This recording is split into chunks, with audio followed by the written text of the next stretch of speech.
Jonas 1:1.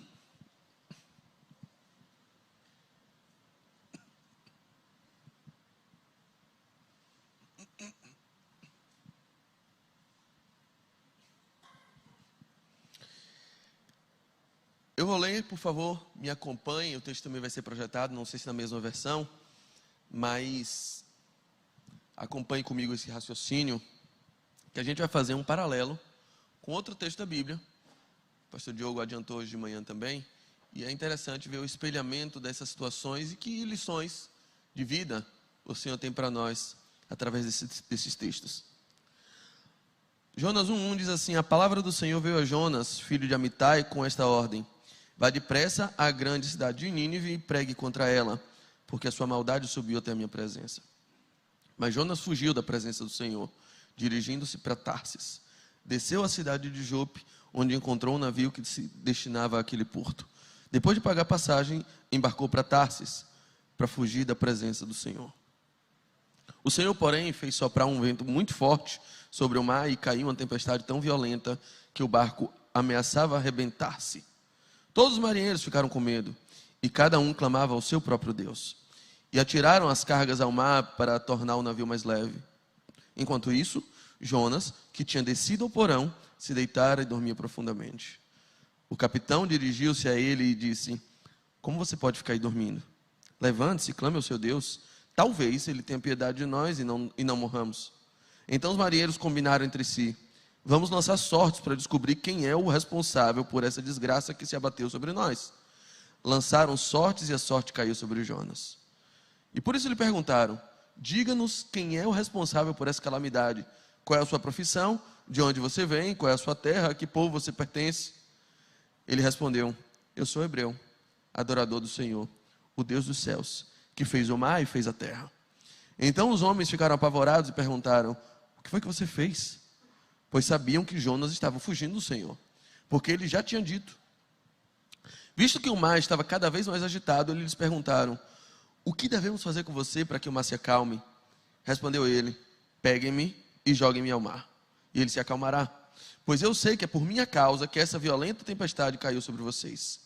Ao invés disso, os homens se esforçaram ao máximo para remar de volta à terra, mas não conseguiram, porque o mar tinha ficado ainda mais violento. Então clamaram ao Senhor: Senhor, nós suplicamos, não nos deixe morrer por tirarmos a vida desse homem. Não caia sobre nós a culpa de matar um inocente, porque tu, ó Senhor, fizeste o que desejavas. Em seguida, pegaram Jonas e o lançaram, e o mar enfurecido, e este se acalmou. Tomados de grande temor ao Senhor, os homens lhe ofereceram um sacrifício e se comprometeram por meio de votos. O Senhor fez com que um grande peixe engolisse Jonas, e ele ficou dentro do peixe 3 dias e 3 noites. Eu queria fazer um paralelo desse texto com o texto que está em Marcos capítulo 4. Por favor, abra em paralelo.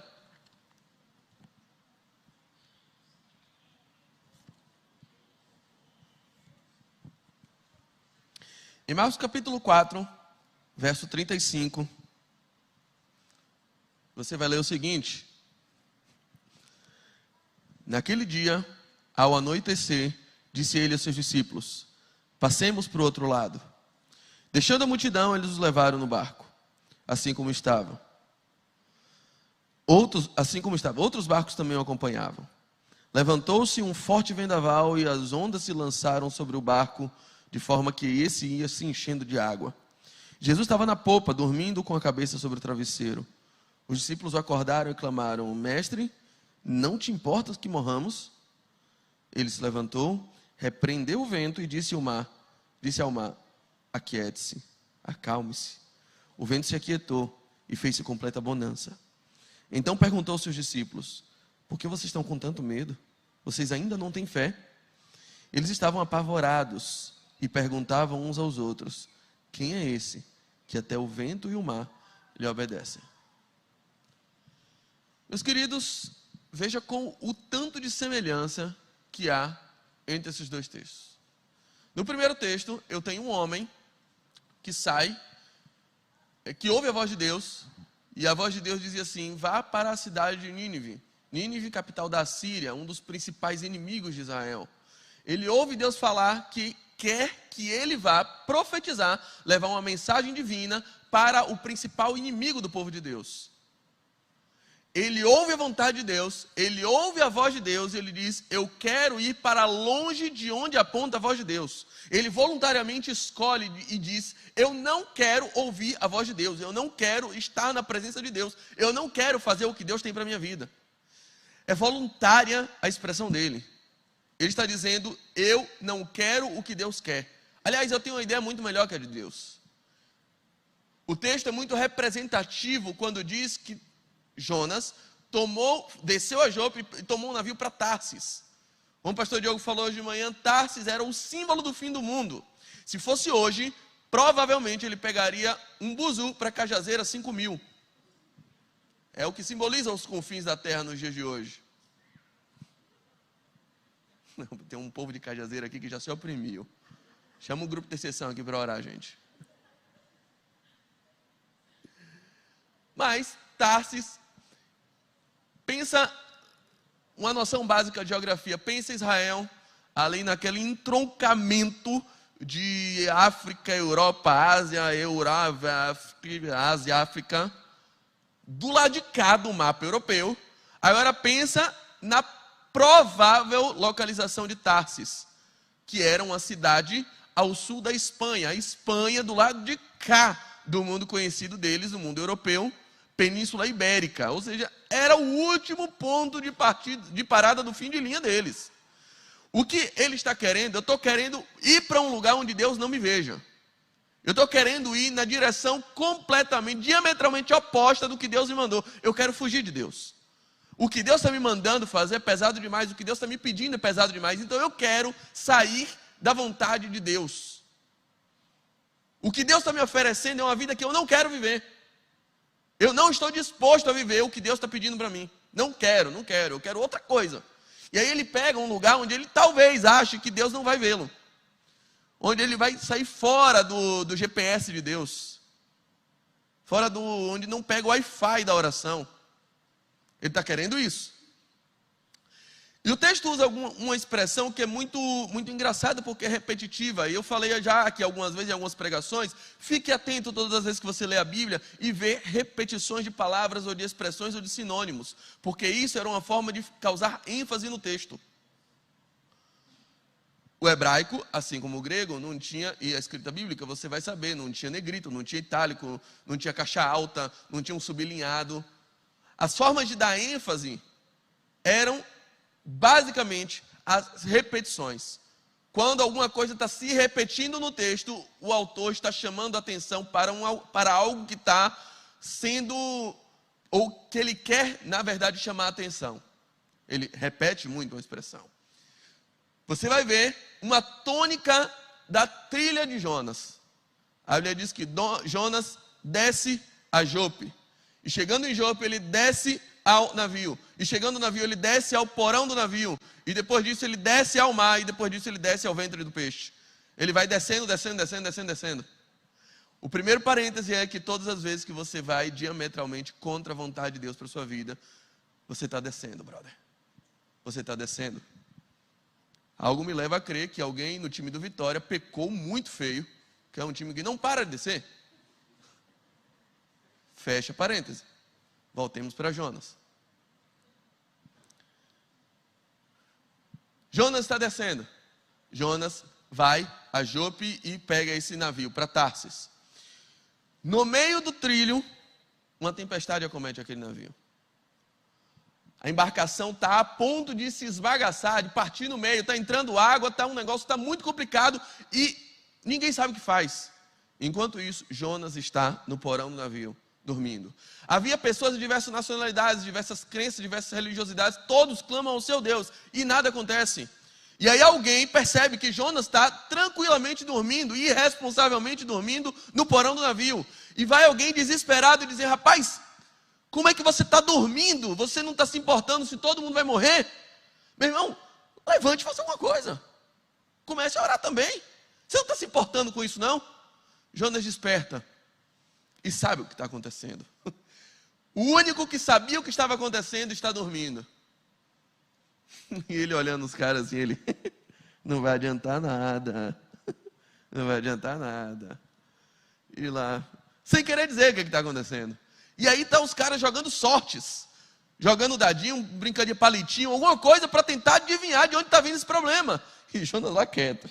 Eu já sei. Ele joga o palitinho aponta para Jonas. Eu não sei se foi o jogo do copo ou do compasso, o que foi que eles fizeram lá. Mas é um negócio místico que acabou dando certo e apontaram para Jonas. Jonas, é você. Fala aí, meu irmão, qual é a treta que você está vivendo, porque tem uma parada estranha acontecendo. E ele diz, olha, eu sou hebreu, eu sou servo do Deus que fez o mar e que fez a terra. Ou seja, é o único que tem poder para acalmar a situação que a gente está vivendo no mar e nos levar para onde a gente quer chegar, que é a terra. Então não adianta pedir para outra pessoa, porque quem tem poder é ele. E eu vou dizer, ele não está afim. Eu estou fugindo dele. E os caras, sim. E o que a gente faz? A gente já jogou toda a bagagem embora, inclusive a tua. Já despachou bagagem. Já fez de tudo e nada dá certo. E aí Jonas diz assim, não vai ter jeito. Vocês vão ter que me jogar. E aqueles homens piedosos dizem, não, a gente não vai jogar você. Deve ter outro jeito. Abri mais um parêntese. Pode ser que eu esteja falando para alguém aqui hoje que já perdeu tanta coisa na vida, bens, valores, princípios, quando a única coisa que você deveria fazer é desatar um relacionamento, uma aliança que está lhe fazendo muito mal. Para não perder uma pessoa que está fazendo seu barco afundar, você está perdendo a tua vida inteira. Cuidado. Fecha parêntese. Jonas está aqui dizendo, não vai ter jeito. Não vai ter jeito, vocês vão ter que me jogar. E aqueles homens pedem perdão a Deus. Deus, não deixa a gente perecer por causa desse pombo sujo aqui. A gente já viu que é a tua vontade. Esse cara diz, tem uma treta entre você e ele. A gente tem nada a ver com o negócio aí. Tenho nada, nem sei quem você é. Estou conhecendo agora, muito prazer. Já considero demais aí. Está contigo aí. Vamos ter que jogar esse homem no mar. E obviamente eles estavam sacrificando a vida de Jonas. Eles sabiam disso. E jogam Jonas no mar. Aí tem um outro paralelo que a gente viu.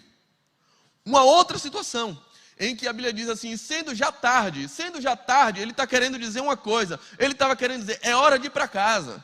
Não é mais hora de aprontar nada, não é hora de inventar coisa. Sendo já tarde, sendo hora de dormir, sendo hora de voltar para casa, sendo hora de comer seu pãozinho com manteiga lá, sendo hora de assistir Jornal Nacional, Jesus inventa arte. Jesus chama aqueles homens e diz assim, vamos para outra margem? Os caras, ô Jesus, eu já acabei de bater meu ponto. Meu buzu passa daqui a pouco, já tirei a farda. Não, vamos ali na outra margem? Vamos. Eles ouviram a voz do Senhor e atenderam. Eles ouviram o convite de Deus e atenderam. Eles ouviram que Deus chamou. Jesus está falando com eles no barco deles, em linguagem clara, audível, perceptível. Não tem nada para decifrar, não tem uma revelação para você chamar um profeta e ajudar ele a dizer. Não tem nada. Jesus está dizendo, vamos, eles disseram, vamos. E foram com Jesus para o navio, para a direção que Jesus estava apontando. Mesmo sendo um chamado inconveniente, eles foram. Quando chega no meio do caminho, o que acontece? Uma tempestade. Uma tempestade acontece e começa a entrar água no navio. E eles estão desesperados. E eles começam a rogar a Deus e começam a tentar salvar aquele navio, quando daqui a pouco percebem. Jesus está dormindo no porão do navio. Olha que viagem. E lá vai um homem lá, desavisado, acordar Jesus. Mestre, não é possível, você não vai fazer nada. Olha o espelhamento dos textos. Você não vai fazer, você não vai reagir. Você não se importa que todo mundo pereça? Faz alguma coisa, acorda e ajuda a gente aqui. Aí Jesus acorda e diz assim, Ufa, ainda bem que vocês me acordaram. Pô, tô de virote aqui, cara, acabei pegando no sono. Pô, se vocês não me acordam, o bicho vai pegar para vocês. Não. Jesus acorda, meu irmão, do jeito que uns parentes meus acordam também de manhã cedo. Aquele humor. Bom dia para quem? Jesus acorda assim. Rapaz, não é possível que vocês me acordaram. Rapaz, estava sonhando com a glória aqui, com os anjos, saudade do meu pai. Aí vocês me tiram desse sono por causa de uma tempestade dessa? Vocês não têm fé? Aí Jesus acalma a tempestade. Até quando vocês vão ter medo? Até quando vocês vão ser esse rebanho de criança que acorda o pai para dizer que fez xixi na cama? Não é possível. E Jesus acalma a tempestade. O que eu quero dizer é o seguinte: eu estou vendo duas situações quase idênticas, duas situações muito parecidas. Dois cenários fáticos que têm muita similitude, que são um espelho um do outro. Mas tem uma coisa que torna esses dois eventos completamente distintos. E é para essa coisa que eu estou chamando a atenção de vocês hoje de noite. A situação de Jonas, a situação que está no livro de Jonas, é uma tempestade que estava sendo ocasionada em virtude de uma pessoa que não ouviu a voz de Deus. Deus falou algo, ele disse: eu não quero ir. E aí tem uma tempestade acontecendo em virtude de uma desobediência. Mas no cenário de Marcos capítulo 4, eu estou vendo uma obediência firme, pronta e imediata. Alguém que ouviu a voz de Deus e disse: sim, Senhor, eu vou fazer a tua vontade. É para ir para onde? Para Cajazeira, é para Conchichina, para Vista Alegre, eu vou, não tem problema. E por ouvir a voz de Deus, tendo ouvido a voz de Deus, tendo obedecido a voz de Deus, eles também enfrentam uma tempestade. Olha que loucura. Tempestades que se levantam em meio à obediência. Pessoas que estão ouvindo a voz de Deus estão colhendo tempestades. Pode isso, Arnaldo? É possível um negócio desse? Sim, é possível. É possível que você esteja ouvindo a voz de Deus.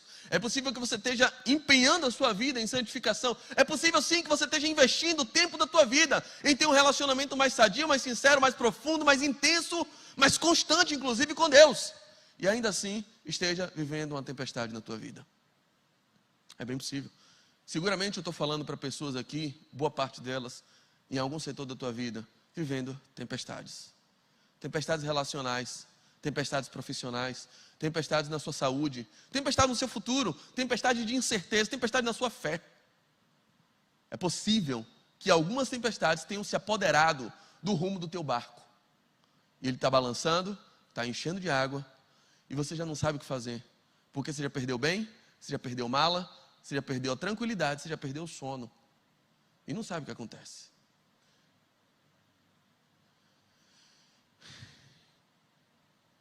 De noite nós também temos uma salinha funcionando ali para as crianças. Saber que nós temos uma salinha funcionando para as crianças é saber que as crianças estão lá, não estão aqui. Eu não estou falando para crianças. E é bom saber disso, porque na grande maioria das vezes, você sabe se a tempestade que você está vivendo é em virtude da obediência ou da desobediência.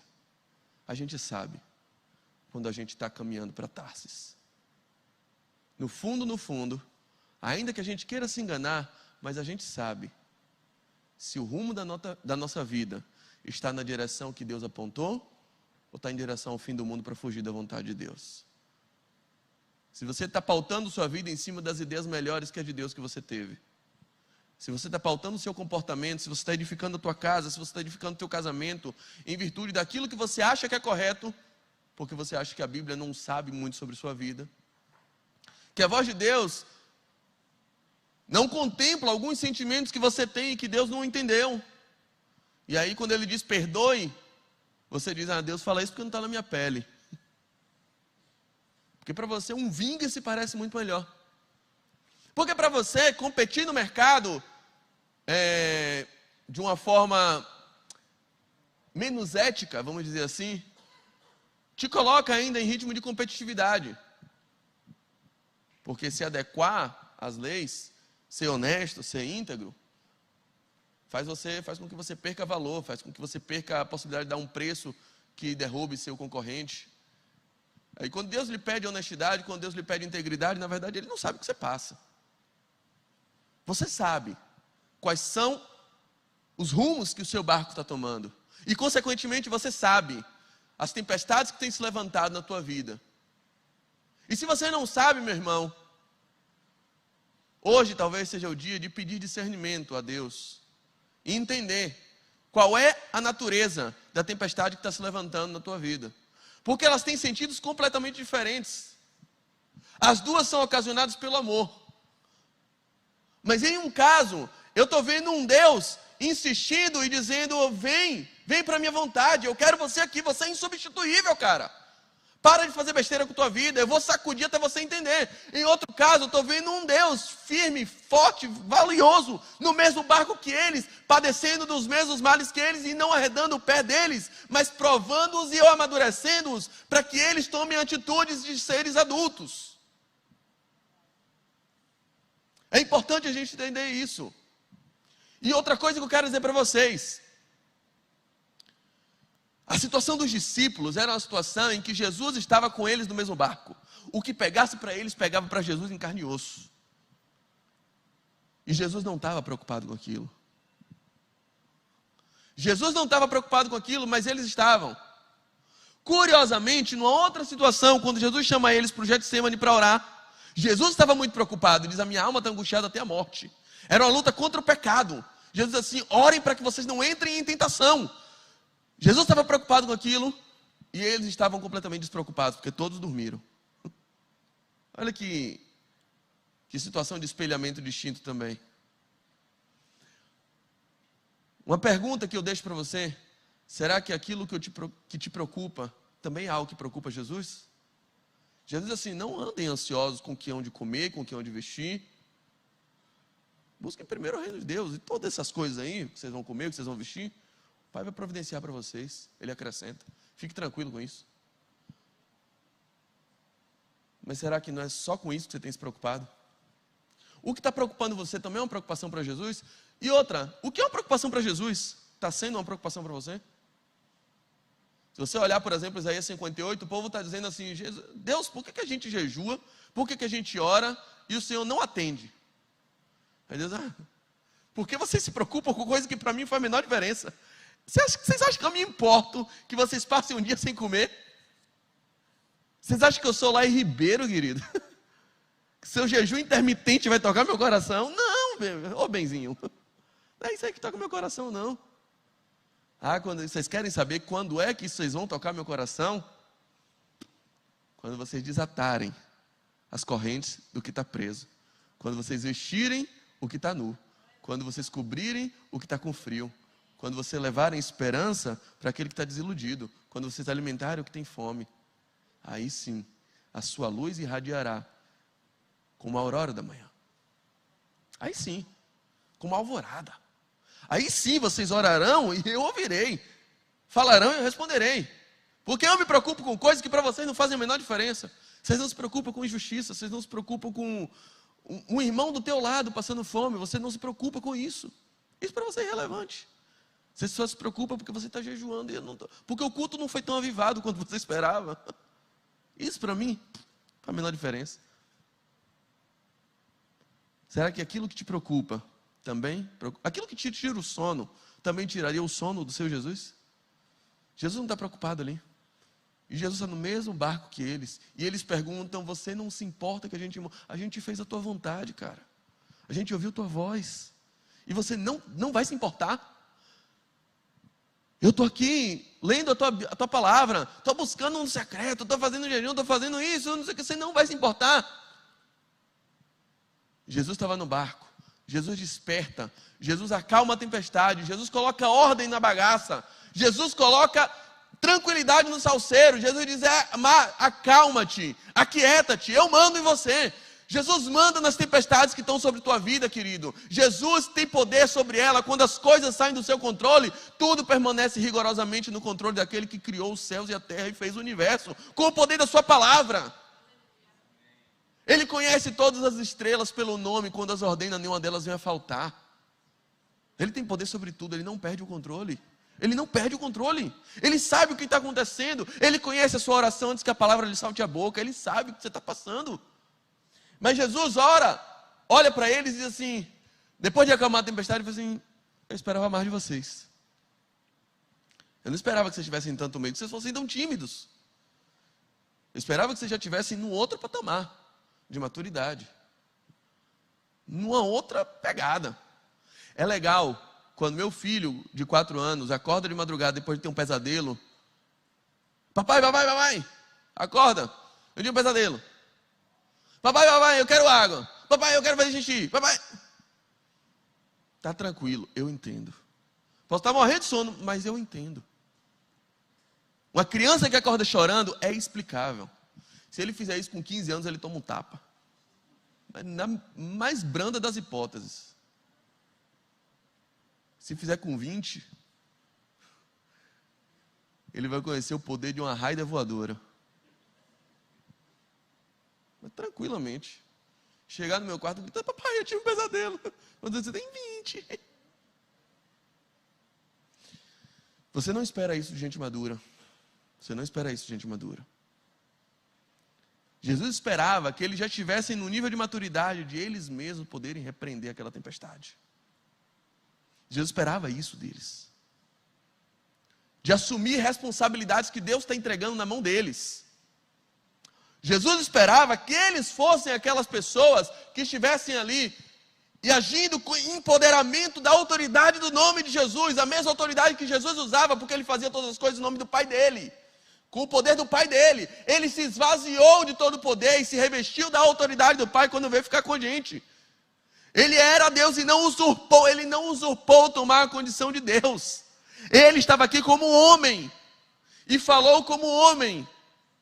Claro, ele era homem-deus, mas ele veio na condição humana e falou sem poder, mas revestido na autoridade de quem tem o poder. Ele falou no fluxo da autoridade do Pai dele. Mar, aquieta-te. Algumas responsabilidades, algumas provas que o Senhor permite, é para que você se torne um aluno melhor. É para que você cresça. As coisas pequenas e mais ordinárias que a gente vai fazendo com as crianças. Deixa ele tomar água sozinho. Deixa ele pedalar sozinho. Claro que ele vai cair. Vai. Claro que ele vai machucar. Vai. E depois vai levantar e vai aprender. Deixa ele dar os passos sozinho. Não segura não, não segura não. Não faz tudo por ele não. Deixa ele se melar com a colher. Deixa cair o iogurte em cima dele. Aí ele vai pegar com mais firmeza. Aí ele vai aprendendo. E Jesus está dormindo, porque ele está vendo os seus alunos com uma responsabilidade. E qual é a responsabilidade que Jesus está lhe dando? Para que você finalmente cresça e pare de ser espiritualmente, emocionalmente, tão dependente de outras pessoas. Qual é a responsabilidade que o Senhor está lhe dando para que você resolva os problemas? Talvez o Senhor lhe empoderou, Ele deu tudo o que você precisa para que você mesmo acalme a tempestade que está o seu casamento. E finalmente se posicione como homem. Finalmente se posicione como mulher. Pare tanto de fugir das DRs, das discussões. Pare de ser omisso. Pare de ser uma criança chorona. E finalmente chame para conversar e diga, assim, gente, precisa tratar esse assunto. Mas não. Você só faz correr para Jesus e Jesus resolve. Jesus, estou dormindo, pai. Me acorde não, na moral. Vai lá você. Vai lá você. As tempestades, muitas vezes, você está vivendo, você está fazendo, casados para sempre, está orando, está jejuando pela sua esposa, pelo seu esposo. Mas Jesus não está incumbindo a você essa tarefa de orar. Talvez seja a hora de agir. Talvez seja a hora de ser gente grande. Talvez seja a hora de assumir responsabilidades que Deus está te incumbindo. Ou seja, se você está numa tempestade e que você está vivendo por causa de ter ouvido a voz de Deus, se você está pautando a sua vida na direção que a palavra de Deus orienta, se você escolheu viver uma vida de santidade, se você escolheu viver aos pés do Senhor, não estou dizendo uma vida infalível, Uma vida de gente falha, mas de gente que busca no Senhor a misericórdia dEle e se alicerça na mão dEle para recomeçar todos os dias. Se você escolher uma vida aos pés do Senhor, se você escolheu ser amigo do Senhor e mesmo assim está passando por tempestades, o nosso recado é: não desista, persista, porque se Ele te chamou até a outra margem, na outra margem você vai chegar. Persevere, persista e busque no Senhor a autoridade e a maturidade para você mesmo resolver as suas tempestades e repreender os ventos que vêm sobre sua vida. Se você foi chamado pelo Senhor, se você está ouvindo a voz do Senhor, se foi Ele que mandou abrir essa empresa, se foi Ele que estava nesse casamento, se foi Ele que abençoou essa sua união, se foi Ele que direcionou os seus passos para começar esse projeto, esse propósito, e a sua vida está em uma tempestade monstruosa, e você não sabe explicar como tudo isso está acontecendo, e você diz: Senhor, eu fiz a tua vontade. Por que está tudo acontecendo assim? Porque Ele está testando você, provando você, para que você seja aprovado e saia dela cada vez mais maduro. Busque no Senhor maturidade e autoridade no Espírito, para que você mesmo repreenda esses ventos, para que você faça o que tem que ser feito, para que você assuma essa responsabilidade. Mas, por favor, persevere. Aquele que te chamou para outra margem está com você no barco e não vai deixar esse barco afundar. Persevere. Persevere. Confie nele, confie no poder dele. Ele está no barco. O que pegar para você, pega para ele. O bom de Deus é isso. De algumas tempestades Ele não nos livra, mas Ele também não nos deixa sós. Quando Elias está sozinho na caverna, deprimido, chorando, querendo desistir: me mata, eu não sou melhor que meus pais. Correndo de uma mulher revoltada, Jezebel. Deus chega para ele e diz assim: e aí, Elias? Pergunta retórica, velhão. O que você está fazendo aqui, infeliz? O que você está fazendo aqui? E a pergunta é maravilhosa porque Deus não diz: o que você está fazendo aí? O que você está fazendo aqui? Eu não aprovo seu medo. Eu não acho bonito essa sua timidez. Eu não acho que está legal a sua postura. Mas eu estou aqui com você. Eu não arredo o pé do teu lado. Eu estou aqui e o que pegar para você, pega para mim. O que a gente está fazendo aqui, cara? Por que a gente não está lá agora com os outros 7.000 que não se prostraram? Por que você acha que você está isolado? Não está legal o que você está fazendo, mas eu estou aqui. Eu estou aqui. Se foi o Senhor que te chamou, se você está ouvindo a voz de Deus, persista. Ele está no barco. E para onde Ele te chamou, Ele vai te levar. Ele vai te levar. E Ele quer você, alguém um pouquinho mais responsável do que você tem sido. Um pouquinho mais maduro. Um pouco menos abalável. Um pouco menos frágil do que você tem sido. Talvez Ele quer transformar você em uma pessoa que não se ofende tão fácil por tudo. Não é aquele: eu não levo desaforo para casa. Na boa, pois eu levo. Eu levei tanto. Continuo levando.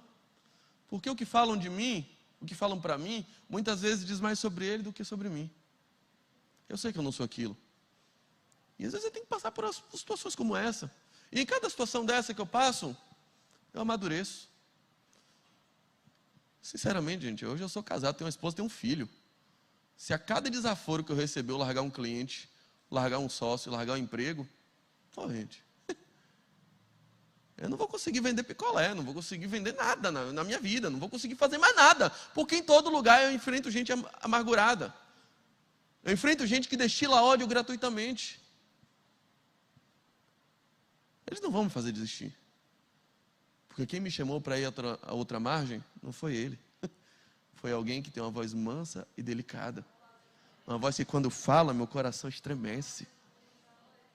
Não é uma voz que vai tentar me derrubar. Não é.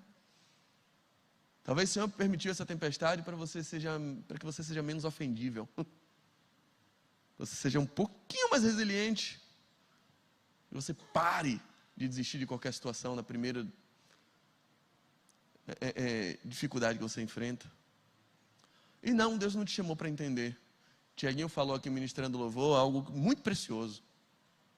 Quem lhe prometeu que você vai entender tudo, mentindo, foi Satanás. Você não foi chamado para entender Deus. Você foi chamado para conhecer o coração dele, é bem diferente. Quantos homens aqui são casados? Segura a mão, mantenha. Eu quero que mantenha a mão levantada só os homens casados que entendem as próprias esposas. Uma salva de palmas pro varão aqui. Parabéns. Eu não entendo a minha. Eu não entendo a minha. Eu não entendo a minha. Como é seu nome? Como? Mauro? Paulo. O apóstolo Paulo está aqui, gente. Só pode ser ele. Depois eu vou tirar uma foto com você, viu? Guardar a recordação. Cara que entende a própria mulher. Ele entende mesmo? Ela me deu uma olhada assim.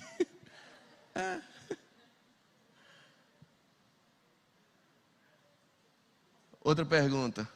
Os homens casados, levanta a mão. Vocês são casados. Agora, mantenha a mão levantada quem conhece a própria mulher. Eu conheço minha mulher. E você conhece sua mulher. Embora nem sempre você a entenda. Deus não nos chama para entendermos Deus em todas as situações. Deus nos chama para conhecer o coração de Deus. E aí você o ama, ainda que você não o entenda. Você persiste e fica com ele, ainda que você não o entenda, porque na verdade você o conhece. Você sabe do seu caráter, você sabe dos seus princípios. Você sabe que a relação de vocês é real, é verdadeira. E que naquele dia Deus pode ter pensado algo diferente do que você pensou. Nem sempre a gente vai entender por que Deus permite certas coisas. E Deus não te chamou para entendê-lo, para mapear quem é Deus. Entender tudo ali, já mapeei, já peguei todos. Deus não faria isso. Quando as pessoas falam isso, é estranho porque Deus não faria isso. Rapaz, Deus faz cada coisa que tu não acreditaria. Não, mas como Deus pensa bem, rapaz, Deus pensa cada coisa. Nem sempre eu entendo Deus. Como nem sempre eu entendo minha esposa. Mas eu conheço. E eu sei que a nossa relação é de verdade. E eu amo, ainda que eu não entenda. Se você está numa tempestade e a sua relação com Deus é de verdade, e vocês estão vivendo em comunhão, em acordo, persista. E busque aprender a repreender as tempestades que você está vivendo. Quem te chamou vai te levar até outra margem. Mas tem uma outra situação. A situação de Jonas. Uma tempestade vivida pela desobediência. Uma tempestade que está vivendo alguém que está fugindo da vontade de Deus. E você deve saber, não dá para fugir da vontade de Deus. Não dá para fugir daquele que, assim como as águas cobrem o mar, a terra inteira se encherá do conhecimento da sua glória. Não dá para fugir daquele que Isaías no capítulo 6 olha para ele e vê assim, puxa, a casa está cheia de fumaça. Aí os anjos dizem assim, a casa, seu lindão, acorde, ele é santo, santo, santo, e toda a terra está cheia da sua glória, não é sua casa. A glória de Deus não cabe num templo, a glória de Deus não cabe numa religião, a glória de Deus não cabe num livro, a glória de Deus inunda toda a terra. Não há lugar para onde você possa fugir da glória, da presença e da manifestação palpável de Deus. Não há lugar onde você se esconda dele, não há site que ele não acesse junto com você, não há casa que ele não entre junto com você, não há Uber que ele não pegue junto com você. Não dá para fugir da presença dele. Era a ideia tacanha que aqueles homens tinham, que a glória de Deus estava restrita a Israel, que a presença de Deus estava restrita a Israel. E se eu fugisse para longe de Israel, o Wi-Fi de Deus, o GPS de Deus não pega, não rastreia. E aí Deus coloca Jonas tentando descer, enterrar a cabeça para Deus não ver. Aí desce para Jope, desce para o navio, desce para o porão. Aí Deus fala assim, eu estou vendo tanto que eu vou fazer você descer mais. No fundo do mar, no ventre de um peixe, e eu estou te vendo. Brincar de esconde-esconde com Deus é complicado. É complicado. Talvez eu tenha gente que veio aqui hoje, talvez num desespero, talvez a convite, e está tentando se esconder de Deus.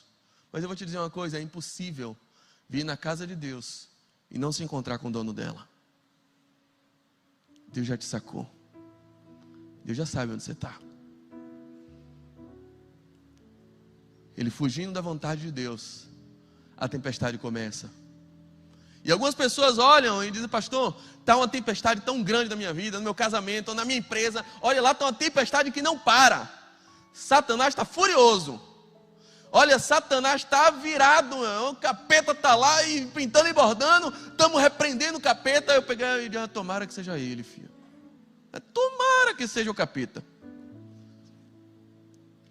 Se for o capeta, vai ser uma bênção. Porque diabo a gente expulsa. Mas se for Deus que esteja te dando essa tempestade, você está lascada. Aí, meu amigo, o buraco é bem mais embaixo. Se essa tempestade que você está vivendo estiver sendo mandada por Deus, eu vou te dizer, não adianta jejuar, não adianta orar, não adianta fazer campanha, não adianta dar 7 cabeçadas na cruz, não adianta pedir para o pastor orar pelo copo d'água e você tomar, não adianta comprar fitinha, não adianta comprar rosa, não adianta fazer nada. Não adianta.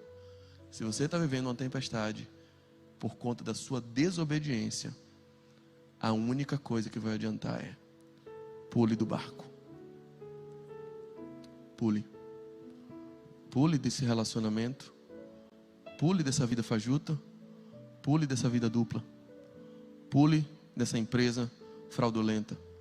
Pule dessa forma de agir. Não adianta orar. Não adianta insistir com Deus. Não adianta passar madrugadas em oração. Jonas sabia disso. Vocês estão orando por quê? Não adianta. Você não ora ao seu Deus? Não adianta, não vai adiantar. Eu conheço Ele. Eu conheço Ele. Eu sei que Ele está no comando.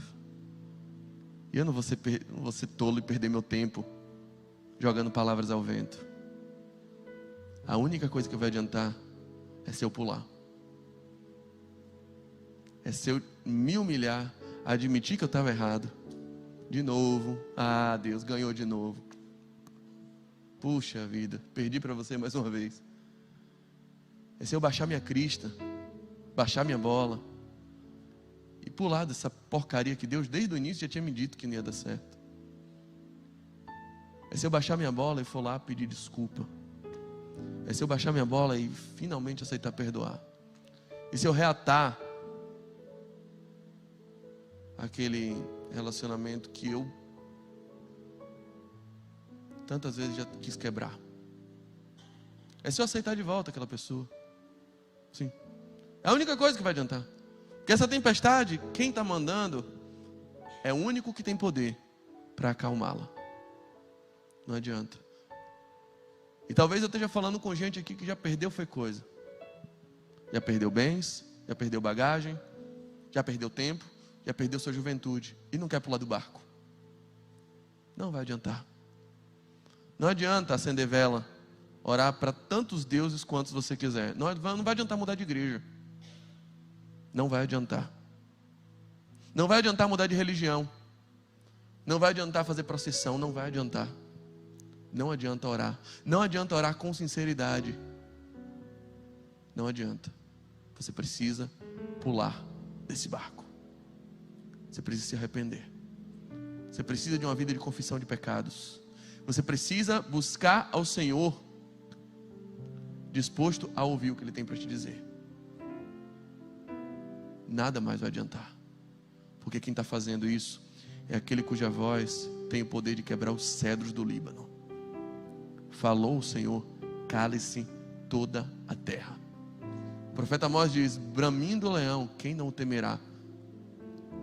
É a voz do Senhor falando. Aquela voz de muitas águas que arrepia a tua pele, que te faz tremer as pernas. É essa voz.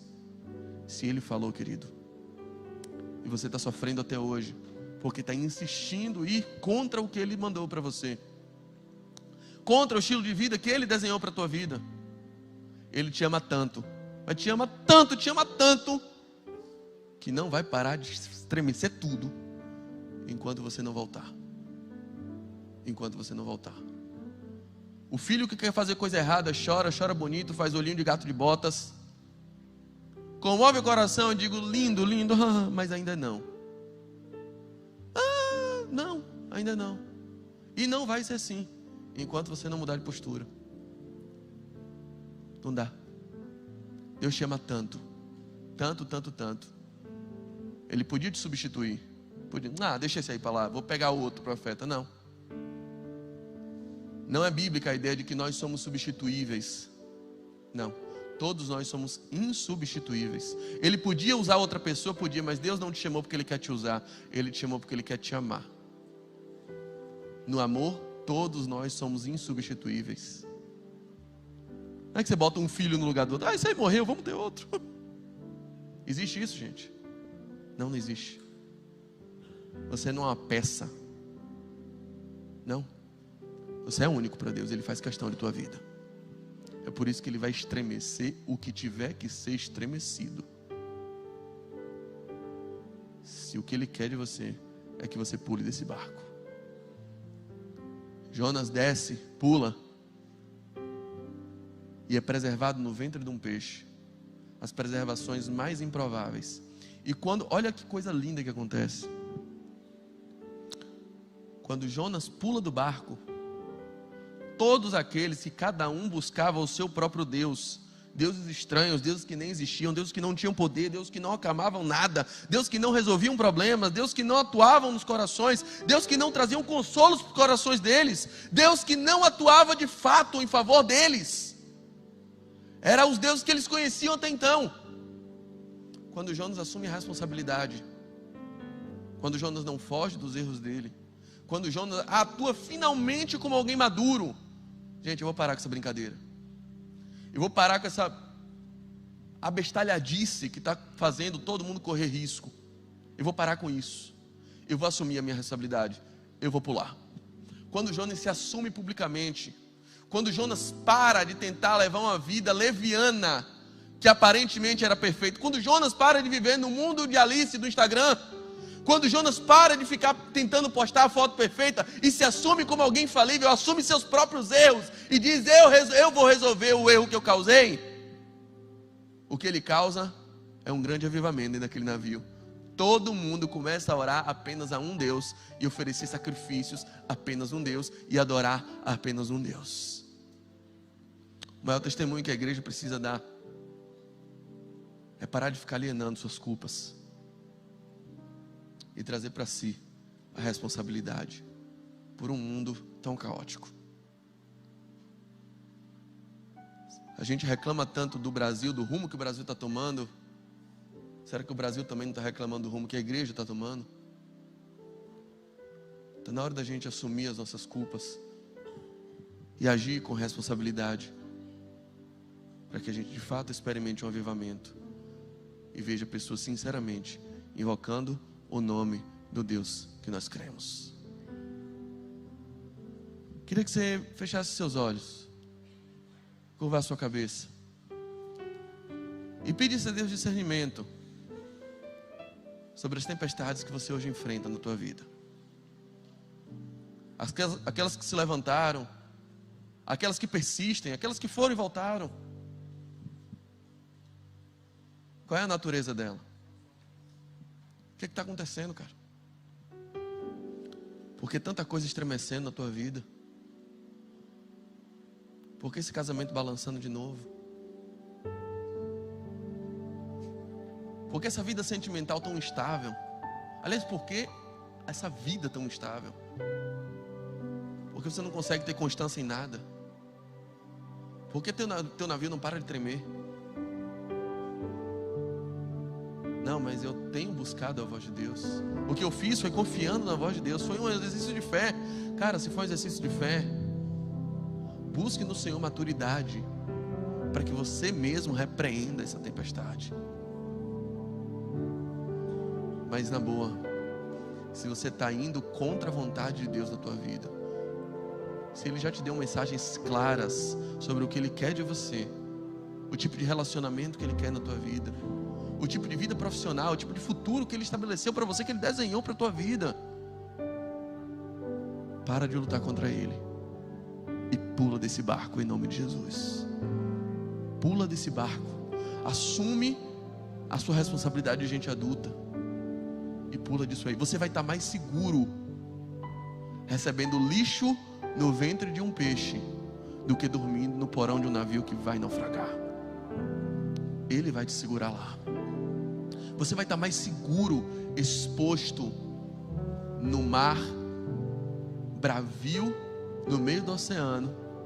Você vai estar mais seguro lá, que aí você vai estar finalmente dependendo e confiando na misericórdia dele. Agora sim, você vai estar dependendo da misericórdia dele. Você vai estar dizendo: Deus, eu errei, mas eu quero ir para onde você está mandando. Se você conhece a história, aquele peixe, 1 hora depois de 3 dias, cuspiu Jonas. E se engana quem pensa que o peixe cuspiu Jonas em Nínive. Nínive não tem praia. A praia mais próxima ficava a mais de 11 quilômetros de Nínive. O peixe cuspiu Jonas em terra. E o capítulo 3 de Jonas começa dizendo: e veio novamente a voz do Senhor e disse: levante-se e vá para Nínive. Isso quer dizer 2 coisas. A primeira é que Deus não vai fazer por você o que Ele mandou você fazer. Se Ele mandou você fazer, não espere que Ele faça. Não espere que Ele faça. É você que tem que ir lá pedir desculpa. É você que tem que abrir seu coração e perdoar. É você que tem que resolver aquela situação com seu filho. É você que tem que ter aquela conversa. É você que tem que tomar uma atitude. É você que tem que se levantar. É você. Ele mandou você fazer isso. Não espere que Ele faça. Ele não vai mandar peixe nenhum te cuspir em Nínive. O peixe vai te cuspir na praia. E a voz dele vai estar de novo falando: vai lá e faz o que eu te mandei. Mas a segunda coisa é que o texto diz: e veio novamente a voz do Senhor. Quer dizer que Deus tem misericórdias infinitas e Ele nos dá novos recomeços, novas chances. Você hoje tem uma nova chance de fazer certo o que ontem você fez errado. Deus quer te dar a chance de reconstruir o que desabou. Deus está pegando a tua mão para reconstruir, para ressignificar, para recomeçar aquilo que terminou. Deus é Deus de novos começos. Deus é Deus de misericórdias. Deus é Deus de bondade. Deus é Deus de fidelidade. Deus é Deus benigno. Deus é Deus Pai. Deus é Deus de amor. Confie na mão dele. Se Ele te chamou, persista. Ele vai te fazer chegar no outro lado. Se você ouviu a voz dele, confie nele. Ele está no barco com você. Mas se você não ouviu a voz dele, você está ouvindo agora. Se hoje ouvires a sua doce voz, não endureças o seu coração. Só pule. Pule dessa vida. Pule desse relacionamento. Pule dessa carência. Pule dessa vida fraudulenta. Pule dessa vida dupla. Pule desse pecado. Pule dessa fraude que você tem vivido. Pule dessa hipocrisia. Pula desse barco, cara. Você vai estar mais seguro na barriga de um peixe, recebendo lixo todo dia e suco gástrico, do que aparentemente confortável no porão de um navio que tende a naufragar. Confia no poder do seu Deus.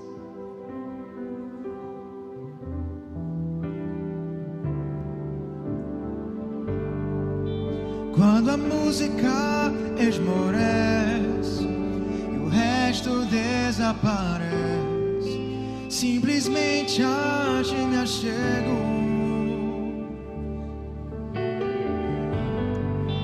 ansiando oferecer algo de valor para abençoar teu coração.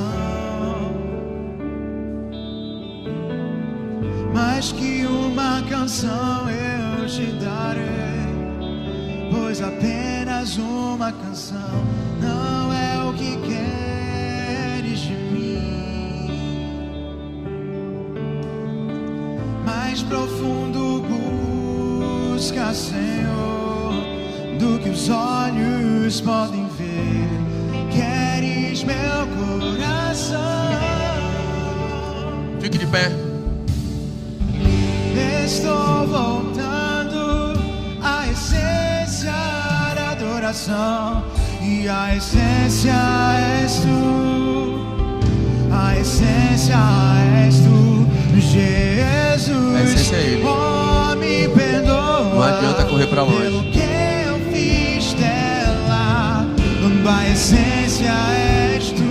A sua essência você só encontra assim, A essência és tu, ouvindo a voz dele, Jesus.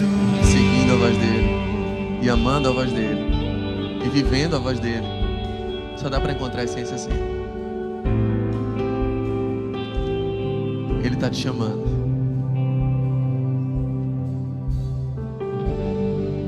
Rei de imensurável valor, A tempestade não vai te afastar ninguém dele. pode expressar o quanto és digno. O vendaval veio e vai acalmar. Embora eu seja Basta uma pobre e palavra fraco, tudo que e o temporal tenho cessa. é teu. E o redemoinho se acalma, Fôlego e o vento aquieta, meu. e o mar obedece. Mais que uma canção. As estrelas ouvem a sua voz e se ordenam. O mar ouve sua voz e se aquieta. O vento ouve sua voz e é repreendido. A tempestade ouve a sua voz e se acalma. Você hoje está ouvindo a voz dele. O que você vai fazer? A criação ouve e obedece. As estrelas ouvem e obedecem. Do nada ele fez tudo com o poder da sua voz. O universo obedeceu a voz dele. Ele disse haja e houve luz. Ele disse haja seres nas águas e houve seres nas águas. Ele disse terra, produza erva, e a terra produziu. Quem ele manda obedece. E você vai obedecer? Os animais obedecem, as estrelas obedecem, os astros obedecem, o cosmos obedece, o universo obedece, o mar obedece, a terra obedece, a criação obedece. E os filhos? Ele está te chamando de volta à essência da adoração. Ele está de novo com sua voz, que é como a voz de muitas águas, bradando no seu ouvido, no seu coração, na sua mente, na sua alma. Ele está querendo te estremecer mais uma vez, para ver se você volta a obedecer, para ver se você acredita que só Ele é fonte de vida, que você só vai encontrar vida plena indo ao encontro da voz dele, não de encontro à voz dele.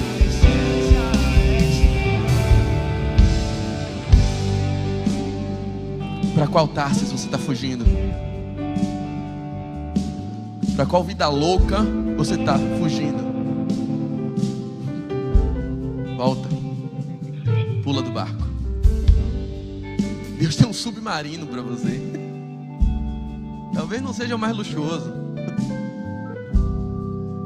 Ah, querido, era um peixe que não tinha muito luxo nele, mas foi o que salvou a vida de Jonas.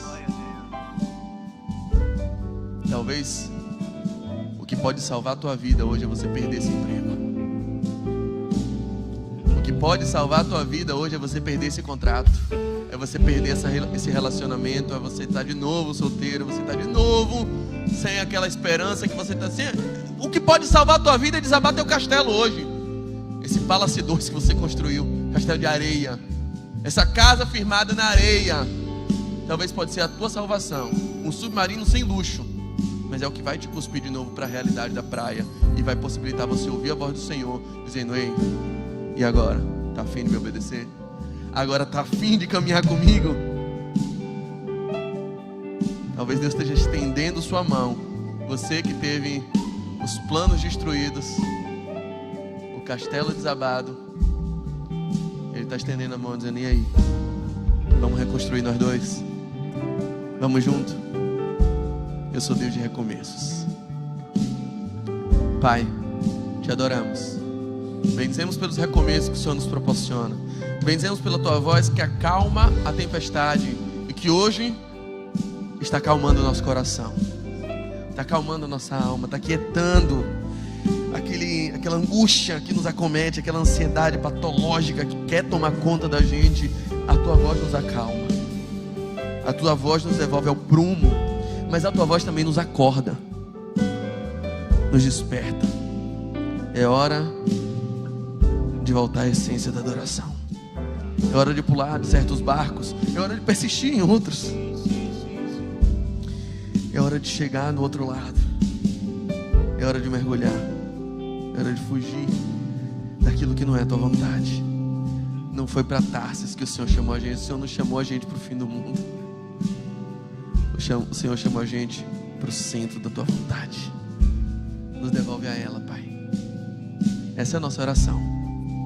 E no teu nome nós dizemos que o amor perfeito, gracioso, reconfortante e renovador do Pai, que a graça do Filho, a comunhão perfeita, maravilhosa e inafastável do Espírito Santo de Deus repousem sobre todo aquele que crê no nome do Senhor Jesus, desde agora e até o céu.